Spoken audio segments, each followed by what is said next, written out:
Subscribe करें हमारे channel Sanjeev हुलचुर को और बेल आइकॉन दबाइए ताकि हमारे नए वीडियो के बारे में आपको पता चले।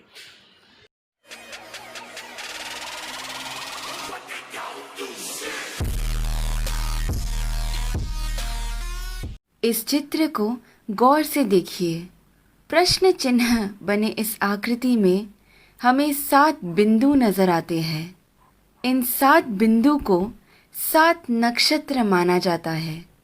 इन्हें सप्त ऋषि मंडल के नाम से जाना जाता है। ये सप्त नक्षत्र सप्त ऋषियों को दर्शाते हैं। इस प्रश्न चिन्ह के अंतिम भाग से शुरुआत करते हैं। यहाँ से पहले बिंदु को मरीचि ऋषि के नाम से जानते हैं। उसके बाद में जो बिंदु है वो कहलाते हैं ऋषि वशिष्ठा। ऋषि वशिष्ठा की बाईं ओर आपको एक छोटा बिंदु नजर आएगा। ये बिंदु ही है अरुंधति। ऋषि वशिष्ठा के बाद आते हैं ऋषि अंगीरसा। फिर आते हैं ऋषि अत्रि। फिर दाईं ओर की तरफ मुड़ते हुए जो बिंदु आता है वो है ऋषि पुलस्त्य। उसके बाद आते हैं ऋषि पुलह और फिर ऋषि क्रतु। ऋषि पुलह और क्रतु के अंतर को 5 गुना मिलाकर नीचे की तरफ आएंगे तो वहां बसे हैं ध्रुव नक्षत्र। सदा उत्तर में रहने की वजह से उसे ध्रुव नक्षत्र कहा जाता है। इंग्लिश में हम इसे नॉर्थ स्टार के नाम से जानते हैं। बाल्यावस्था के ध्रुव नक्षत्र अगर उत्तर में बसे हैं तो वृद्धावस्था के अगस्त्य नक्षत्र दक्षिण में बसे हैं। अगस्त्य और ध्रुव नक्षत्र हमेशा उसी स्थान पर ही पाए जाते हैं। इन दोनों के बीच में मौजूद आकाश गंगा सतत घूमती रहती है।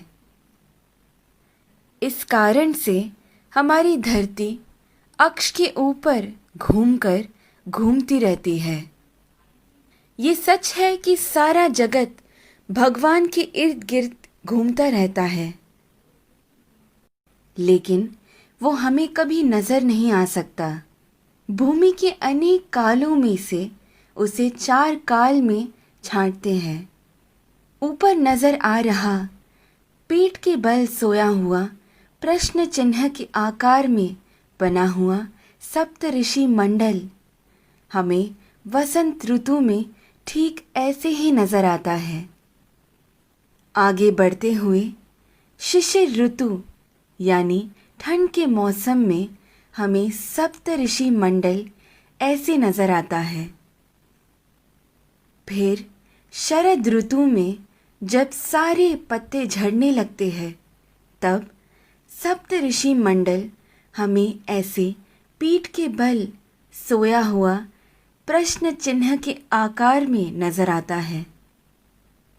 और फिर ग्रीष्म ऋतु यानी गर्मी के मौसम में हमें सप्त ऋषि मंडल ऐसे शीर्षासन कर रहे प्रश्न चिन्ह के आकृति में नजर आता है।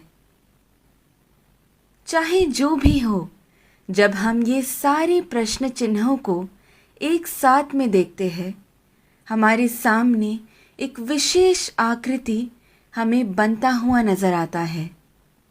वही कहलाता है हमारा स्वस्तिक। स्वस्थ का मतलब है आरोग्यवान।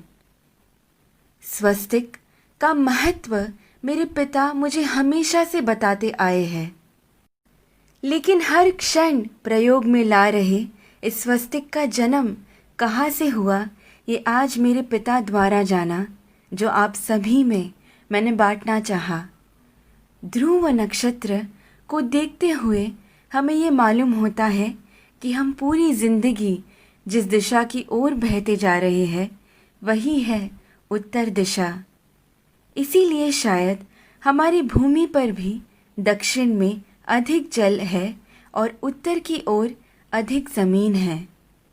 इस विषय को इतनी सुंदरता से वीडियो के रूप में बनाकर आप सभी को समझा